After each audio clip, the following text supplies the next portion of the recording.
At the checkout counter, I helped an elderly woman pay for her groceries. She pulled me close, her grip like iron, and whispered, "After your son leaves tonight, do not touch the snow outside your home. Your life depends on it." I thought it was just the confused rambling of a senile old woman. But the next morning, when I stepped outside, what I saw nearly stopped my heart. What was waiting in my yard? I'll tell you in just a minute. But first, drop a comment below. What city are you in right now? I need to know how far this warning is traveling. This all started 3 days earlier, on a December afternoon, when the first real blizzard of the season slammed Burlington. I was in line at Morrison's Grocery, a little mom-pop spot 2 blocks from my place on Birch Street. At 70 years old, you stop chasing sales. You go where they know your name. The woman ahead of me was counting coins with trembling fingers. She had a threadbare coat and the saddest grocery order I'd ever seen. A loaf of bread, 3 potatoes, and a single onion. "Ma'am, you're short about $15, the cashier said gently. The old woman's hand shook. I counted at home, ... twice. Behind me, someone sighed with impatience. 5 years since my Judith passed, and I could still hear her voice. "Frederick, we have enough. Help when you can." "Put it on mine," I said, sliding a 20 across the counter. The old woman turned, and her eyes met mine. They weren't cloudy or distant. They were clear as a winter sky and sharp as broken glass. There was something ancient in that stare. "Thank you, dear," she whispered. Her grip on my sleeve was surprisingly strong. "Your kindness won't be forgotten." She gathered her bags, then leaned in close. I smelled mothballs and dried lavender. "Listen carefully," she hissed. "When your son leaves tonight, do not touch the snow in your yard. No matter what he tells you, don't shovel until morning. I'm sorry, ... What? Your life depends on it. Promise me." The intensity in her voice rattled my bones. Okay, I promise." She released me and disappeared into the swirling white outside, as if she'd never been there at all. My heart was hammering. I trudged home through the powder, her words echoing in my head. "When your son leaves tonight." How did she know Connor was coming? I hadn't told a soul. He'd called that morning, saying he needed to stop by after. Worked the first time in 3 months he'd visited without me begging. I tried to laugh it off as I unlocked my door. Just a rambling old woman with dementia, I told myself. But something in her eyes suggested she'd looked right into my future and seen something that terrified. Her dot. At 6:30 that evening, headlights swept across my living room wall. Connor's black sedan pulled into the driveway. I opened the door. Before he could even knock, "Connor, come in, you'll freeze." "Can't stay long, Dad." He stepped inside but didn't take off his jacket.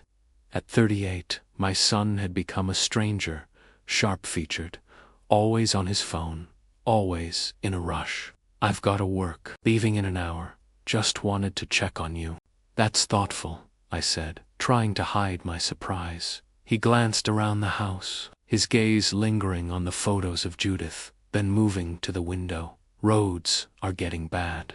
Dad, you need to shovel the driveway tonight, before it gets worse tonight. It's still coming down, Connor. Do it tonight." His voice had an edge I didn't like. "You're not getting any younger. If something happens, emergency services need to be able to get in." The concern felt rehearsed, too insistent. "I'll be fine," I said. "Will you?" He stepped closer. "You'll be here alone, right? No one's checking on you." "The Andersons are in Florida, aren't they?" A cold finger traced down my spine. "When your son leaves tonight, do not touch the snow." "How did you know the Andersons were gone?" "I called them last week, making sure someone was looking out for you." He checked his phone and frowned. "I have to go. Flight's early tomorrow. Flight. I thought you were driving. He hesitated for a heartbeat. Driving to Boston, flying from there. He headed for the door. Promise me you'll shovel tonight, Dad. I'll think about it. Drive safe, son. He stared at me, his jaw tight.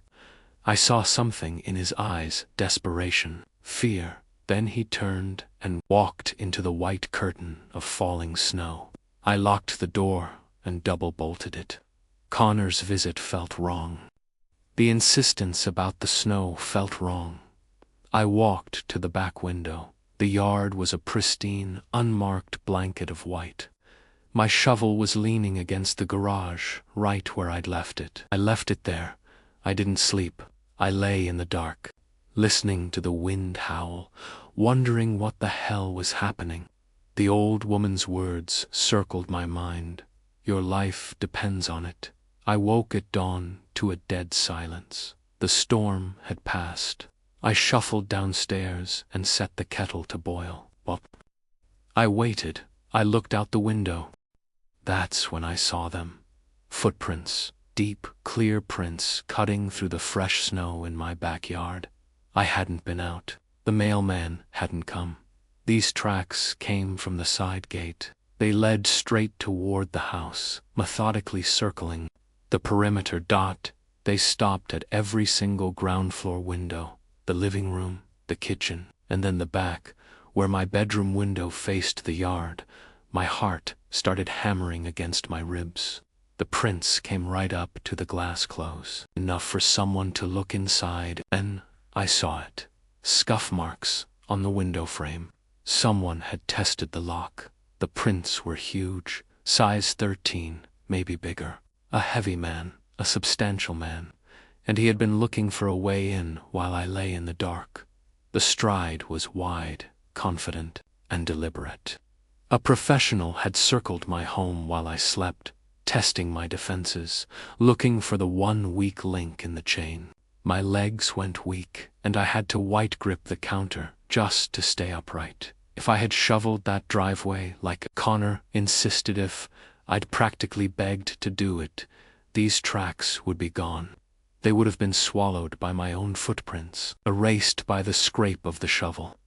I would have walked back inside, locked the door, and never known a predator had been inches from my glass. The kettle started to shriek. I jumped like I'd been shot, my heart hammering against my ribs. I turned it off with shaking hands. Who, why, and how in God's name did that old woman know? I thought about Connor's visit, the desperate edge in his voice, the way he asked if I'd be alone. The tracks didn't lie. Someone had been here, sizing me up, and my own son had wanted me to erase the evidence before the sun came up. I forced myself to breathe. The tracks were fresh. No snow had fallen since midnight. Whoever this was, he came in the dead of night, in the dark, while I was completely vulnerable. I looked at the marks under the bedroom window again. If that lock had been loose, I pulled my phone from my bathrobe pocket. Lieutenant Samuel Crawford had been the officer in this neighborhood for 20 years. He was a solid man, someone you could trust with your life. I pressed dial. Samuel, it's Frederick Lawson. I need you here. Someone was in my yard last night, and I think they were trying to get in. Crawford arrived in 20 minutes, his cruiser sliding up with the lights off. He was a tall man with a presence that made the room feel smaller and safer at the same time. Mr. Lawson, he said, shaking my hand firmly. Show me. I led him to the back. He moved methodically, crouching by the tracks, taking photos, following the path from the gate to the perimeter. When he came back inside, his face was a mask of grim professional concern. Size 13 boots, heavy tread. This man weighs at least 200 pounds, Crawford said. Mr. Lawson, this wasn't a random prowler. He was checking every single entry point. Checking what? Vulnerability. Crawford pulled out his notepad. Your neighbor, Mrs. Fletcher, she's got a security camera facing the street, doesn't she? We went across the street. Rosemary Fletcher opened the door in her bathrobe, eyes wide. Frederick, what on earth? Crawford took the remote, rewinding the footage. We fast-forwarded through hours of white silence until 11:44 p.m. A dark sedan rolled slowly down Birch Street with its headlights off. It stopped right in front of my house. A man stepped out tall, broad-shouldered, wearing a dark jacket and a knit cap. He walked straight to my gate, like he'd studied the blueprints. "He knows where he's going," Crawford muttered. We watched the minutes tick by, 8:10:12. Then the man reappeared, walking back with an unhurried, terrifying confidence. He got in the car and vanished. "Back it up," Crawford ordered. "Zoom in on the door." The image pixelated, but we saw a logo. "Commercial vehicle," Crawford noted, "and Vermont plates. VT227. I can't make out the rest, but it's a start." Back at my house, Crawford looked at me hard. "Has anyone unusual been here lately, Frederick?" Connor's face flashed in my mind, his insistence, his anger. "My son stopped by yesterday," I said, the words feeling like lead in my mouth. "He kept insisting I shoveled the driveway. He got angry when I said I'd wait." The silence in the kitchen was heavy. "Do you think he was going to rob you?" Crawford asked. I looked at the marks under my window. "I don't know what to think anymore." Crawford's radio crackled. He stepped away, spoke in low tones, then came back. "I'm running the partial plate. In the meantime, I'm putting a patrol car on this block every hour. Keep your doors locked, all of them. You think he'll come back?" Crawford looked at the frozen image of the dark figure on the screen. "Men like this don't give up after one look. We need to find out who he is before he tries again." By noon, Crawford called back. The news made my blood run cold. "Marcus Bowl," he said. "He's got a record that goes back 20 years. Assault, battery, organized violence. He's done stretches in New York and Vermont. Got out 18 months ago." I sat down heavily. "What kind of man is he, Mr. Lawson?" "Marcus Bowl isn't a thief. He's a fixer. He's the man you hire when you want a problem. ... Handled." The room seemed to tilt. "Handled, you mean?" "I mean he doesn't work alone. When someone sent him to your house, someone paid him. For what?" "That's what we're working on. But Frederick ... He used my first name, and I knew how serious this was. Men like Bowl don't case houses for a TV or a silver set. They're paid to do things most people wouldn't even dream of." My mouth went bone dry. "We found his motel," Crawford continued. "The Pine Grove, off Route 7. He checked in 3 days ago, under a fake name, driving a rental that sedan from the footage. And Frederick ... We pulled his phone records. He made a call at 11:30 p.m. last night, right before he showed up at your house. We're still tracing it, but someone told him to move. Someone gave him your address." I thought about the footprints, the methodical checking of the glass. He was coming back, wasn't he? Last night was just a rehearsal. Our assessment. Yes. Crawford's voice hardened. "That's why you need to listen. I'm posting an officer outside your house for the night. If Bowl comes near Birch Street, we'll take him down. But Frederick ... Is there anyone who would want to hurt you? Any disputes, money problems, anything?" Connor's face swam in my mind, the desperate edge in his voice, the way he practically begged me to shovel the snow. "Promise me you'll do it tonight." The specific questions about whether I'd be alone. "I can't think of anyone," I said, but the words felt like ash in my mouth. "Well, think hard," Crawford said, "because someone hired Marcus Bowl, someone who knows your address, someone who wanted him at your house last night." After I hung up, I sat at my kitchen table for a long time, staring at the wall. Marcus Bola. Man hired to make problems disappear. And someone had pointed him at me. The old woman's warning, Connor's behavior, the footprints, the pieces were all there, scattered like a puzzle I was too terrified to solve. My phone sat on the table, a cold slab of glass and metal. I could call Connor. I could ask him directly. But ask him what? The questions forming in my mind were too dark to speak aloud. He was my son, my boy, but I'd seen the tracks. I'd heard Crawford's voice, someone you hire when you want a problem handled.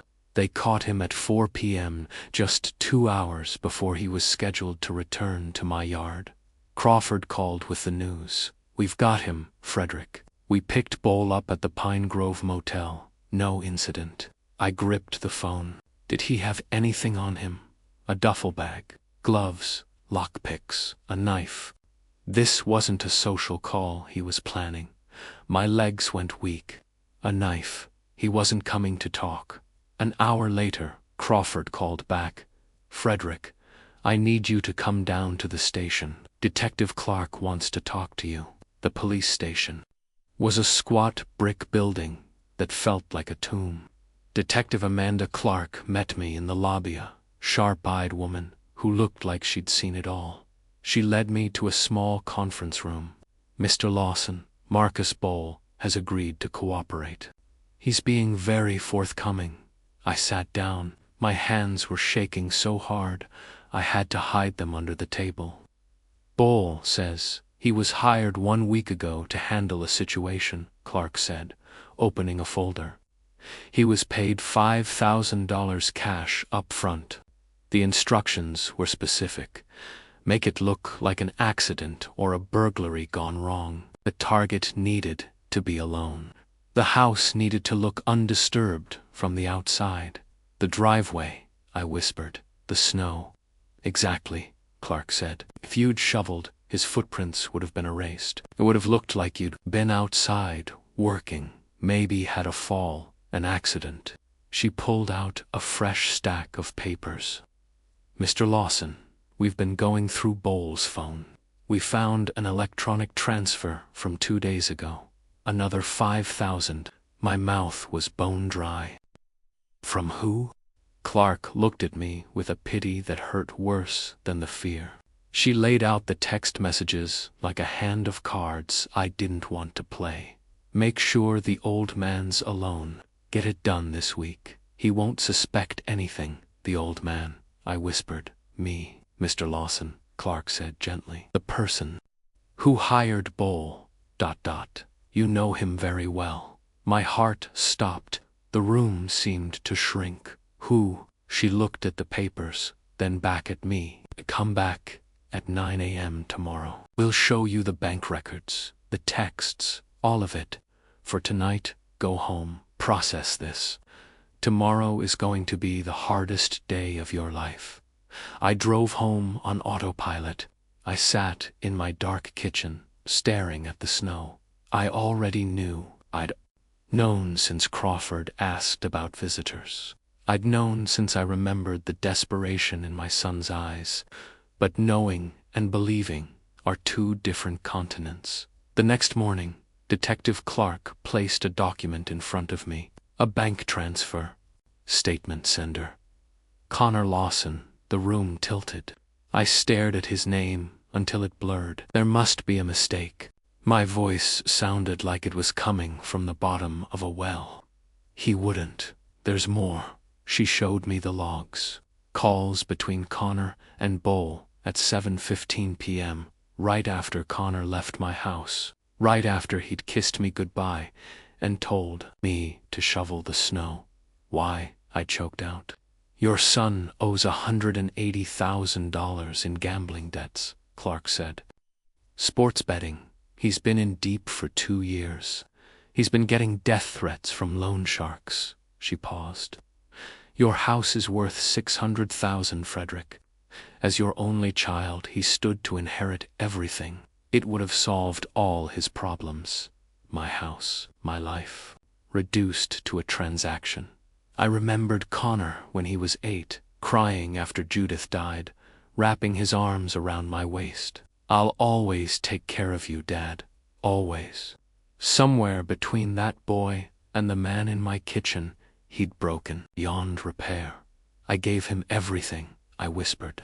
"I worked 2 jobs. I paid for his college. I would have given him the house if he'd just asked." "He didn't just want the house," I said, finally seeing the truth. "He wanted me gone." "Where is he?" I asked. "Units are at his apartment now. We'll have him in an hour." "I want to be here," I said. My voice was suddenly steady, cold. "I need to see his eyes when he realizes I survived." They arrested him at the airport that evening. He was trying to board a flight to Mexico. "He's being brought in now," Crawford said. "If you want to be here, I'm on my way." I arrived at the station 20 minutes later, my hand steady on the wheel for the first time in days. Detective Clark met me in the hallway. Her expression was neutral, but her eyes were soft. "He's in interrogation. There's an observation room next door with one-way glass. He won't know you're there unless you want him to." I followed her into the dark little room. Through the glass, I saw Connor. He looked smaller, somehow younger. His hair was a mess, and his eyes were rimmed with red. He looked exactly like the son I'd raised, and yet he was a total stranger. Clark entered the room with another officer. Connor's head snapped up. "This is insane," he shouted. "I don't know what you think I did, but Connor Lawson, you're being charged with conspiracy to commit murder and solicitation of murder," Clark said, her voice flat and cold. She laid out the bank records, the texts, the burner phone logs. I watched my son's face crumble. I watched the realization hit him that there was no way out of the box he'd built for me. I didn't have a choice. The words finally burst out of him. They were going to hurt me. "These people, you don't understand what they're capable of. So you hired someone to kill your father instead. The house is just sitting there." Connor's voice rose in a desperate, ugly pitch. "He's old. He doesn't need all that money. I'm his son. I'm supposed to inherit it anyway. I just needed it now." He wouldn't have understood. My hands clenched into fists in the dark, like I was the problem. Like my heartbeat was just an obstacle between him and a bank account. "So you paid Marcus's bowl to make it look like an accident," Clark said quietly. Connor's head dropped. "I told him. I said it had to look natural. A fall, a break-in, ... Something I didn't want him to suffer." "How generous," Clark whispered. She leaned in closer. "Your father is here, Connor. He's watching you right now." Connor's head jerked up. His eyes swept the mirror, searching for me. Dad, please, I'm sorry. I was desperate. I didn't know what else to do. I couldn't listen anymore. I couldn't watch him reduce my life to a problem that needed solving. I turned toward the Mr. Lawson. "Do you want to speak with him?" I looked back through the glass one last time at the boy I'd loved at, the man who'd hired a killer to end me because I was old. "No," I said quietly. "I don't have a son." I walked out of that station into the December night. The snow had finally stopped. The air was crisp, clean, and sharp in my lungs. For the first time in my life, I could actually breathe. Behind me, I could hear Connor shouting my name, begging, pleading. I didn't look back. Spring came early that year. The snow melted away, replaced by green shoots pushing through the thawed Vermont earth. "The trial was quick. Connor pleaded guilty, 25 years, with a chance at parole after 15. Marcus Bowl got 30. I sold the house in April. I couldn't stay in a place where the shadows felt like threats. I bought a small condo overlooking Lake Champlain, 1-bedroom, perfect for a man starting over. Rosemary Fletcher called every Sunday. The Andersons checked in. One morning in May, I went back to Morrison's, Ashley was still there. "Mr. Lawson, haven't seen you in a while. I moved downtown, Ashley." I paused. "That elderly woman from last December, ... the one I helped. Have you seen her?" Her smile faded. "That's the strangest thing. I've worked here 6 years. Never saw her before that day. Never saw her again. It was like she appeared for that one moment, then was just ... gone." I stood there, thinking about those clear, knowing eyes. "Your life depends on it. Thank you, Ashley." That evening, I sat on my balcony, watching the sun set over the lake. I thought about that woman. She'd seen a terrible future and changed it with 6 words about snow. I'll never know who she was, a lucky guess, or something more. It didn't matter. What mattered was that I was here. Family wasn't just who you were born to. It was the people who chose to stay.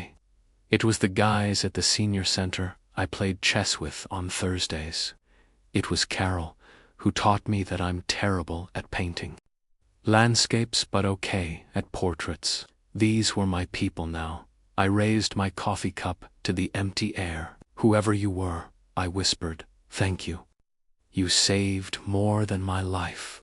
You gave me a chance to actually live it." Looking back, I see the signs I missed, the distance, the desperation. Don't let love blind you to the truth, even when it's your own blood. God sends help in strange ways. Sometimes it's a mysterious woman in a grocery line. The lesson: trust is earned, not owed. Family isn't DNA, it's love in action. I spent 70 years believing blood meant everything, only to find my real family in a chess game and a volunteer shift. These grandpa stories aren't just for entertainment. They're warnings. They're reminders that evil can wear a familiar face. But redemption is always possible if you have the courage to start over. If this story touched you, hit that subscribe button, leave a comment, and let me know where you're watching from. My love, seeing how far these warnings travel. Share this with someone who needs to hear about trust and new beginnings. Until next time, stay vigilant, stay strong, and remember, it's never too late to begin again.